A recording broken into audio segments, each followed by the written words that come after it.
Hello boys, today I am going to discuss about lesson number 1, The Book of Nature by Jawaharlal Nehru of class 7. You know very well that who Jawaharlal Nehru was. Jawaharlal Nehru was the first Prime Minister of independent India.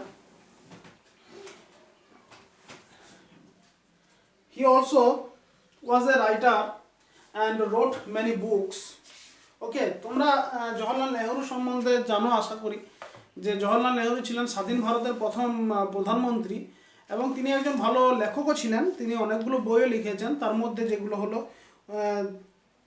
উল্লেখযোগ্য হলো এখানে দেয়া আছে তোমাদের প্রথমে the Discovery of India, Glimpses of world history and autobiography. এগুলো কতগুলো বইয়ের নাম। তো আমরা যেটা আজকে পড়তে যাব সেটা হলো দ্য বুক অফ নেচার, অর্থাৎ প্রকৃতির বই। তাহলে প্রকৃতির বই এটা কোনখান থেকে নেওয়া হয়েছে সেটা আমাদের একটু জানতে হবে। এটা নেওয়া হয়েছে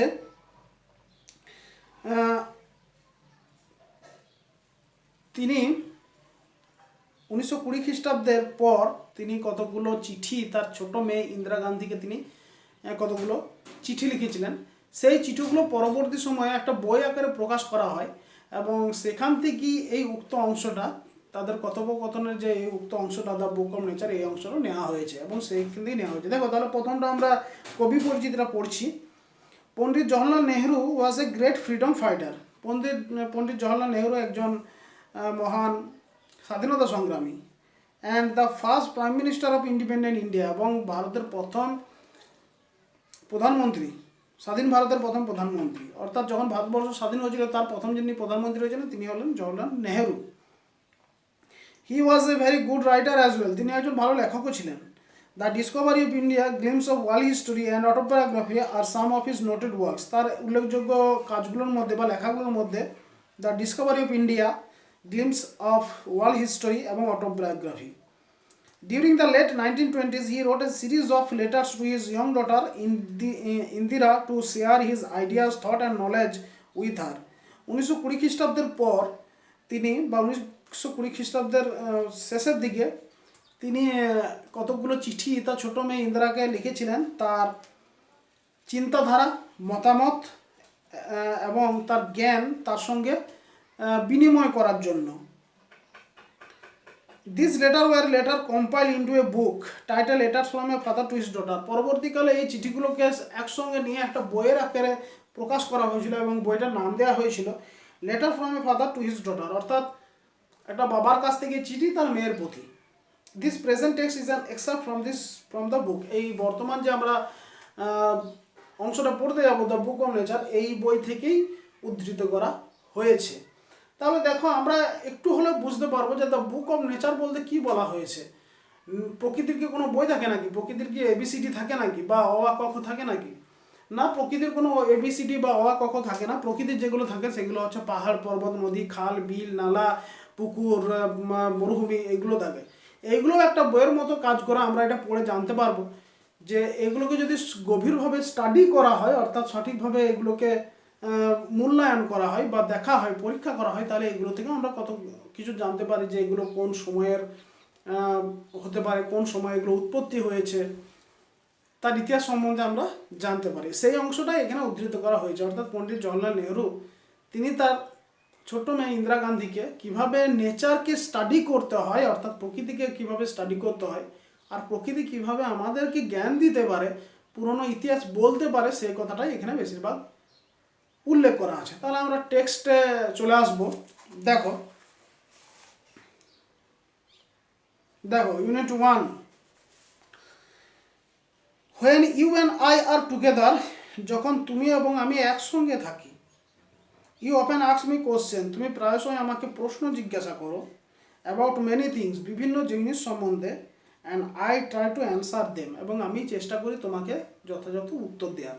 এখানে ইউ বলতে ইন্দিরা গান্ধীকে বলা হয়েছে এবং আই বলতে জওহরলাল নেহরু নিজেকে বলেছেন, অর্থাৎ নিজে লিখছেন, তাই বলছে যে যখন আমি এবং তুমি, অর্থাৎ জওহরলাল নেহরু এবং ইন্দিরা গান্ধী যখন একসঙ্গে থাকেন তখন ইন্দিরা গান্ধী জওহরলাল নেহরুকে অনেকগুলো প্রশ্ন করেন এবং জওহরলাল নেহরু যথাযথভাবে উত্তর দেওয়ার চেষ্টা করেন।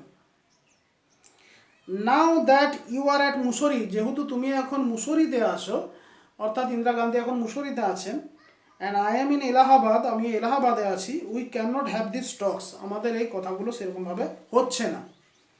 I am therefore going to write to you from time to time, তাই আমি ঠিক করেছি তোমাকে সময়ে সময়ে লিখব short accounts of the story of our earth, আমাদের পৃথিবীর ছোট ছোট ঘটনা, পৃথিবীর সংক্ষিপ্ত কাহিনী।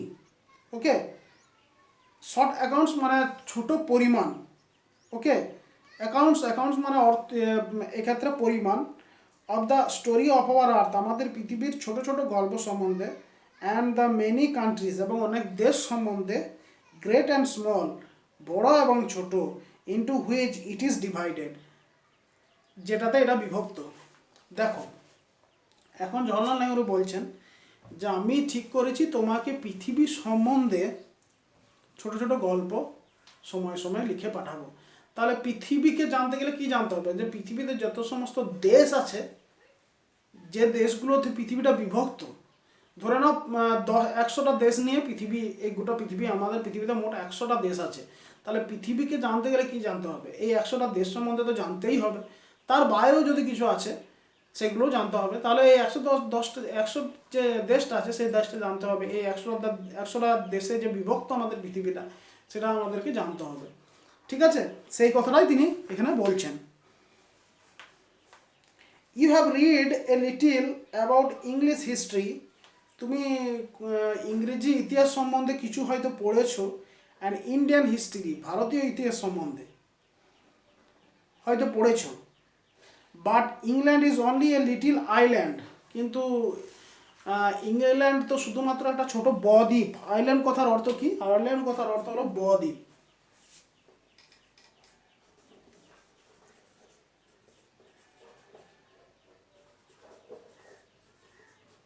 অর্থাৎ বদ্বীপ বলতে চারিধার যে সমুদ্র থাকে, তার মাঝে একটা যে পর্বত বা সেখানে একটা পর্বত যদি থাকে বা কোনো একটা পাহাড় যদি থাকে, সেখানে যে বসবাস করা হয় সেটাকে বলা হয় island. Okay, island. And India দো এ বিগ কান্ট্রি, বা ভারতবর্ষ যদিও একটা বড় বড় দেশ, is only a small part, শুধুমাত্র একটা ছোট অংশ অফ দ্য আর্থ সারফেস, অর্থাৎ পৃথিবীর পৃষ্ঠে। আর্থ সারফেস মানে কি? সারফেস মানে হচ্ছে সামনের অংশ। সারফেস মানে হচ্ছে সামনের অংশ বা পৃষ্ঠ। এবার যদি বলি আর্থ সারফেস,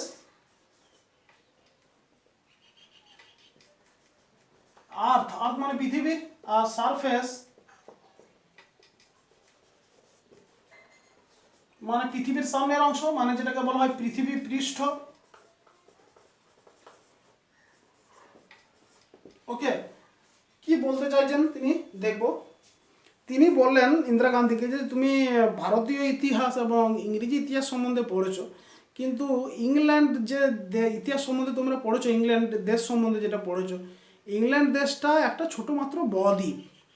ভারত যদিও একটা বড় দেশ, ইংল্যান্ডের থেকে বহু বড় দেশ, তবুও ভারত পৃথিবীর যে পৃষ্ঠ আছে, অর্থাৎ পৃথিবীর কাছে একটা ক্ষুদ্র অংশ মাত্র। ধরে নাও পৃথিবী আমরা জানি এত বড়, ধরে নাও, যদি ধরে নিই পৃথিবী এত বড়, তাহলে ভারত সামান্য হয়তো এইটুকু জায়গা নিয়ে আছে। তাহলে এই বৃহৎ পৃথিবীর ভারতবর্ষ হলো এই সামান্যটুকু অংশ, মানে পৃথিবী পৃষ্ঠের এই সামান্যটুকু অংশ, বা ঠিক আছে, সামান্য অংশ। বুঝতে বললাম আশা করি। ওকে, তারপরে দেখো,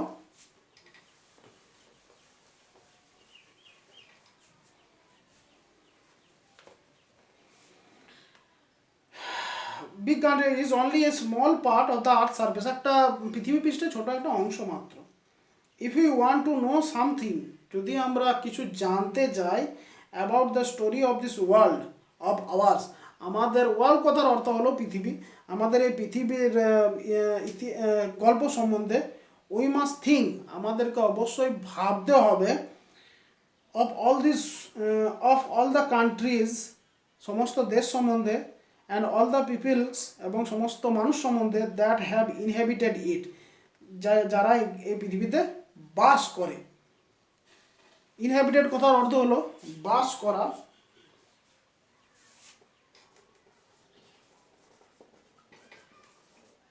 ইনহ্যাবিটেড অর্থাৎ বসবাস করা, বসবাস করা। অ্যান্ড নট মেয়ারলি, এবং কেবলমাত্র, নট মেয়ারলি শুধুমাত্র, of one little country where we may have been born, শুধুমাত্র সেই যে দেশটাতে আমরা জন্মগ্রহণ করেছি সেই দেশটা জানলেই হবে না। মেয়ারলি মানে কেবলমাত্র।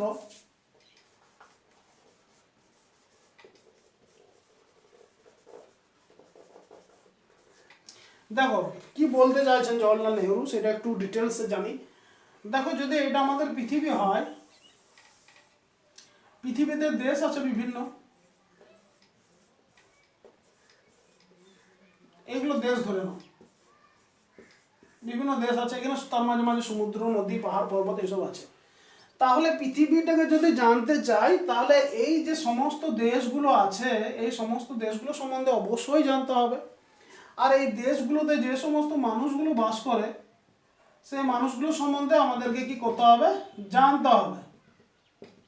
জওয়াহরলাল নেহরুর কথা বা পণ্ডিত জওয়াহরলাল নেহরুর কথা অনুযায়ী যে সমগ্র পৃথিবীটাকে জানতে হলে পৃথিবীতে অবস্থানকারী যে দেশগুলো আছে সেই দেশগুলো আমাদের অবশ্যই জানতে হবে, এবং সেই দেশে বসবাসকারী মানুষদেরকেও আমাদের জানতে হবে।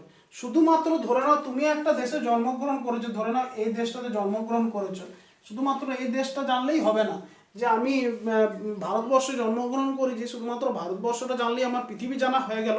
এটা সম্পূর্ণ ভুল তথ্য জওয়াহরলাল নেহরুর মতে। ঠিক আছে, যদিও একটা মানুষের পক্ষে সমগ্র পৃথিবীর এই বড় পৃথিবীর সমস্ত দেশগুলো সমস্ত মানুষগুলো সম্বন্ধে জানা প্রায় অসম্ভব। ওকে, আমরা হয়তো কেউ গ্রামে বাস করে, কেউ শহরে বাস করে, তো গ্রামের প্রতিটি বাড়িতে আমাদের যাওয়া হয়তো হয়ে থাকে, কিন্তু শহরে প্রতিটি গ্রামে বা শহরে প্রত্যেকটা বাড়িতে যাওয়া হয়ে থাকে না, এবং শহরে প্রত্যেকটা মানুষ সম্বন্ধে জানাও সম্ভব হয় না।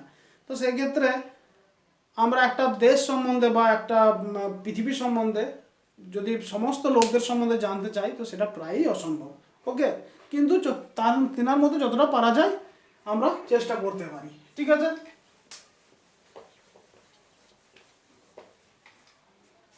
এরপরে দেখো আই এম অ্যাফ্রেড, আমি খুবই ভীত। অ্যাফ্রেড কথার অর্থ হলো ভীত।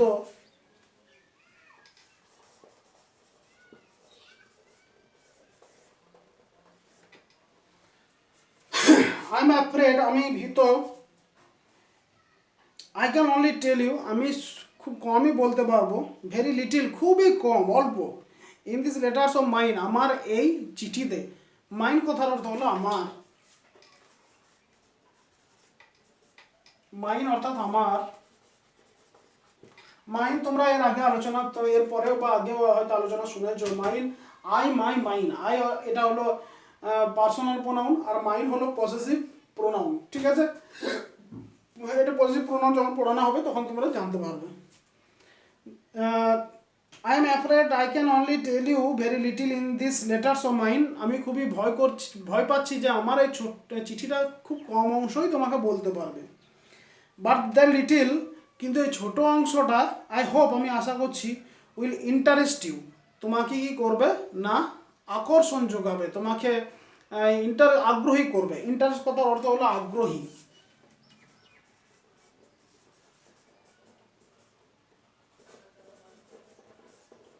ইন্টারেস্ট অর্থাৎ আগ্রহ, ইন্টারেস্ট ইউ অর্থাৎ তোমাকে আগ্রহী করে তুলবে। And make you think of the world as a whole, এবং সমগ্র দেশটাকে, সমগ্র পৃথিবীটাকে একটি পৃথিবী হিসেবে বা সমগ্র হিসেবে ভাবতে সাহায্য করবে। ওর কথার অর্থ হলো সমগ্র। Okay, and of other peoples in it as our brothers and sister,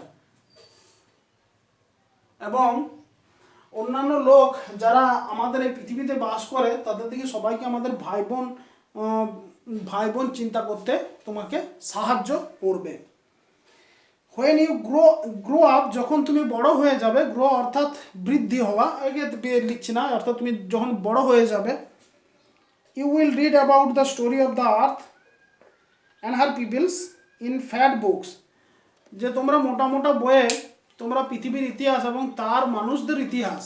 এখানে হার বলতে কাকে বলা হয়েছে? এখানে হার বলতে এই যে হার কথাটা, এটা পৃথিবীকেই বলা হয়েছে। ঠিক আছে, আমরা কখন হার ব্যবহার করি? পৃথিবীটাকে একটা মহিলা রূপে দেখা হয়, সেই ক্ষেত্রে আমরা এই হার ব্যবহার করে থাকি। ঠিক আছে, এক্ষেত্রে হার বলতে পৃথিবীকেই বলা হয়েছে।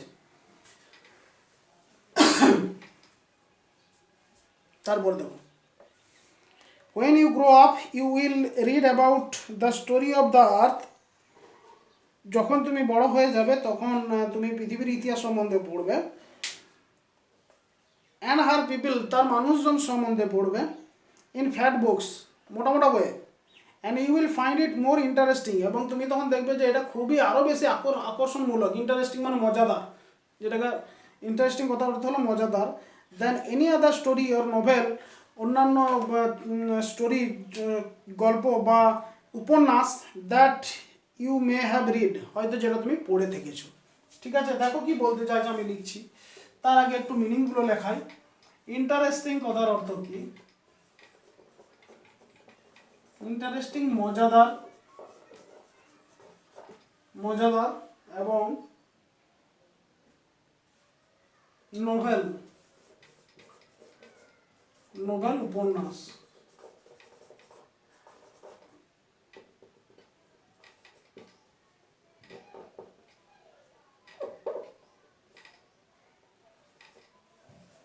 উপন্যাস, ঠিক আছে। তিনি বলতে চাইছেন, জওহরলাল নেহরু বলতে চাইছেন যে যখন তোমরা বড় হয়ে যাবে তখন পৃথিবীর ইতিহাস সম্বন্ধে তোমরা মোটা মোটা বইয়ে পড়বে। ঠিক আছে, এবং তখন দেখবে যে পৃথিবীর ইতিহাসটা তোমাকে বেশি মজা দিচ্ছে একটা অন্যান্য উপন্যাস বা অন্যান্য বই এর থেকে। ধরে নাও তুমি একটা কাজী নজরুল ইসলামের কোনো একটা উপন্যাস তুমি পড়ছো, ধরে নাও অগ্নিবীণা, ঠিক আছে, তুমি পড়ছো, তো অগ্নিবীণাটা যত তোমাকে মজা দেবে, অর্থাৎ যত তোমাকে আনন্দ দেবে, তার থেকেও বেশি আনন্দ দেবে তুমি যদি একটা পৃথিবীর ইতিহাস বা পৃথিবীর ইতিহাস নিয়ে কোনো একটা মোটা বই পড়ো। জওহরলাল নেহরুর মতে, আমার মতে নয় কিন্তু।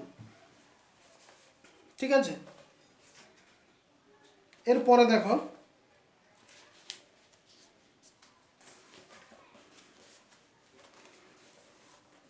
ইউ নো অফকোর্স, তুমি নিশ্চিতভাবে জানো, that our earth is very very old, যে আমাদের দেশ হলো অনেক পুরনো, আমাদের পৃথিবী অনেক দিনের পুরনো। Millions and millions of years old, লক্ষ লক্ষ বছরেরও বেশি পুরনো। And for a long time, এবং অনেক সময় ধরে, there were no man or woman living in it, এমন একটা সময় ছিল বা অনেক সময় ধরে পৃথিবীতে কোনো মানুষ বা মহিলা বসবাস করতো না। অর্থাৎ যে সময়, এমন একটা সময় ছিল যে সময়টাতে পৃথিবী খুবই গরম ছিল এবং কোনো মানুষ তখন বসবাস করতো না। বিফোর দ্য ম্যান কেম, মানুষ আসার আগে, দেয়ার ওয়ার অনলি অ্যানিমেলস, শুধুমাত্র পশুরা ছিল। অ্যান্ড বিফোর দ্য অ্যানিমেলস, এবং পশুরা আসার আগে, দেয়ার ওয়াজ টাইম, একটা সময় ছিল, when no kinds of life existed, কোনো রকমের প্রাণের অস্তিত্ব অন দ্য আর্থ ছিল না। ওকে, অর্থাৎ কোনো জীব সে তখন বিরাজ করতো না। অর্থাৎ এমন একটা সময় ছিল যে সময় পৃথিবীতে কোনো প্রাণের অস্তিত্ব বলে কিনো ছিল না, অর্থাৎ কোনো জীবাণু শুদ্ধ সেখানে ছিল না, সেখানে যা ছিল সবগুলোই গরম বাতাসই ছিল। ঠিক আছে, তাহলে এক্সিস্ট কথার অর্থ কি? এক্সিস্টেড অর্থাৎ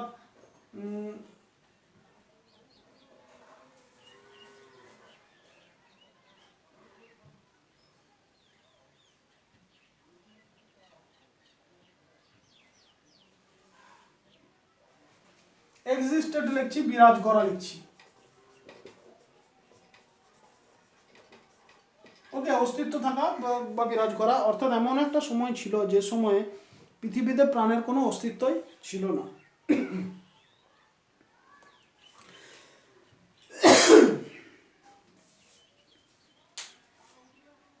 ইট ইজ ডিফিকাল্ট, এটা খুবই কঠিন। ডিফিকাল্ট কথার অর্থ হলো কি? কঠিন।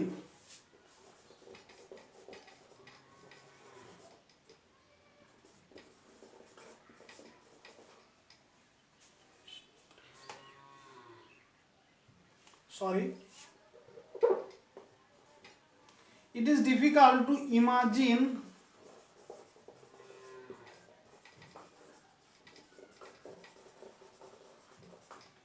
অর্থাৎ কল্পনা করা, it is difficult to imagine that this world of ours which is so full today of all kinds of animals and man to be without them. অর্থাৎ আজকের দিনে এইটা কল্পনা করা খুবই কঠিন, যখন আমরা দেখতে পাচ্ছি যে আমাদের পৃথিবীটা বিভিন্ন প্রাণী এবং বিভিন্ন পশু বা মানুষ নিয়ে গঠিত, সেই ক্ষেত্রে সেই সময়টাকে যখন এরা একজনও কেউ ছিল না। কথাটা হয়তো বোঝা গেল না, ঠিক আছে, দেখো ভালো করে শোনো। আজকের দিনে আমাদের পৃথিবীতে বিভিন্ন রকম প্রাণ আছে অর্থাৎ জীব জন্তু প্রাণী পশু থেকে শুরু করে এমনকি কীট পতঙ্গ বিভিন্ন রকমের বা উদ্ভিদ বিভিন্ন রকমের প্রাণের সঞ্চার ঘটেছে, কিন্তু এইগুলোকে ছাড়া আমরা আজকের দিনে পৃথিবীটাকে কল্পনা করতে পারবো না।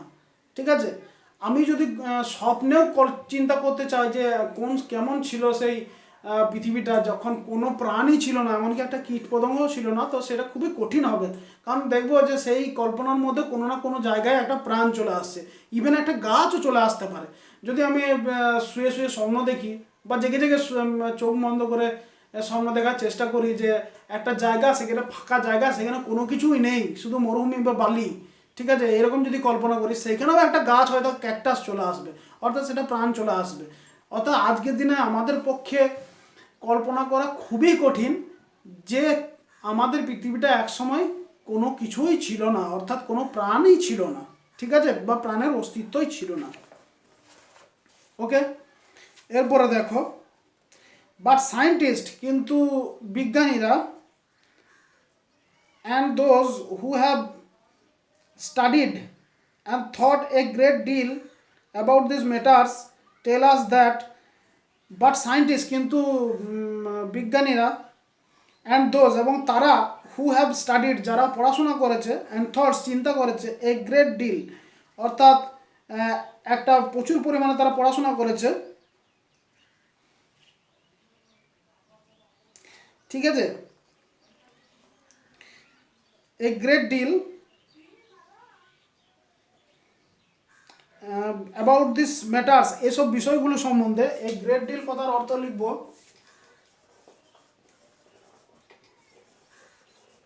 খুঁটিয়ে পড়া, খুঁটিয়ে আলোচনা লিখব, আলোচনা। আর লেখা আছে ম্যাটার্স, বিষয়, বিষয়গুলি, ম্যাটার্স যেহেতু আছে তাহলে লিখব বিষয়গুলি। have studied and thought a great deal about these matters tell us that, আমাদেরকে বলে যে, অর্থাৎ যারা বিজ্ঞানী এবং যারা এইসব বিষয় নিয়ে, যারা ভূতাত্ত্বিকবিদ, যারা এই সমস্ত বিষয় নিয়ে খুবই আলোচনা করেছেন, চর্চা করেছেন, তারা আমাদেরকে বলেন যে, কি বলেন, that there was A time, একদা এক সময় ছিল, when the earth was too hot, যে পৃথিবী তখন এতই গরম ছিল, for any living being to live on it, যে পৃথিবীটা একসময় এতই গরম ছিল যে কোনো রকমের প্রাণের সেখানে বেঁচে থাকা সম্ভবই ছিল না বা বাস করা সম্ভবই ছিল না। একটা গরম আগুনের মধ্যে সে গাছ বলো আর একটা কীট পতঙ্গই বলো, কোনো কিছু থাকতে পারে না। তো ধরে নাও পৃথিবীটা সেরকম একটা গরম জায়গা ছিল, যে জায়গায় কোনো রকমের প্রাণের অস্তিত্ব ছিল না, এতটাই গরম ছিল। And if we read their books, এবং যদি আমরা তাদের বই পড়ি, অর্থাৎ সেই সমস্ত বিজ্ঞানী বা যারা এইসব নিয়ে আলোচনা করেছেন, and study the rocks and the fossils, আর যদি আমরা সেই সমস্ত পাহাড় পর্বত নিয়ে পড়াশোনা করি, অ্যান্ড দ্য ফসিল, ফসিল মানে জীবাশ্ম, ফসিলস কথার অর্থ হলো জীবাশ্ম,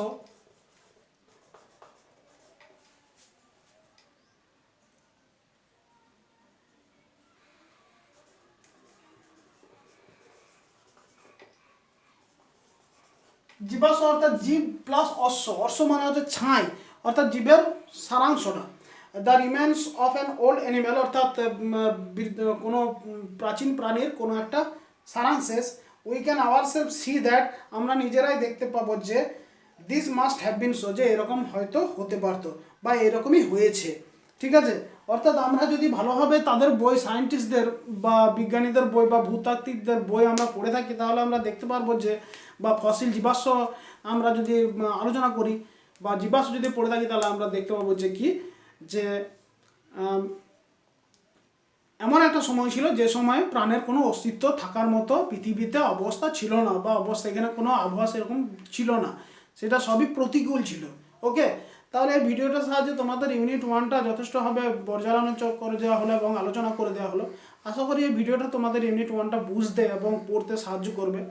ওকে, if you have any problem regarding this video, you can contact me. Okay, that's all for the day and for the moment. Thank you very much.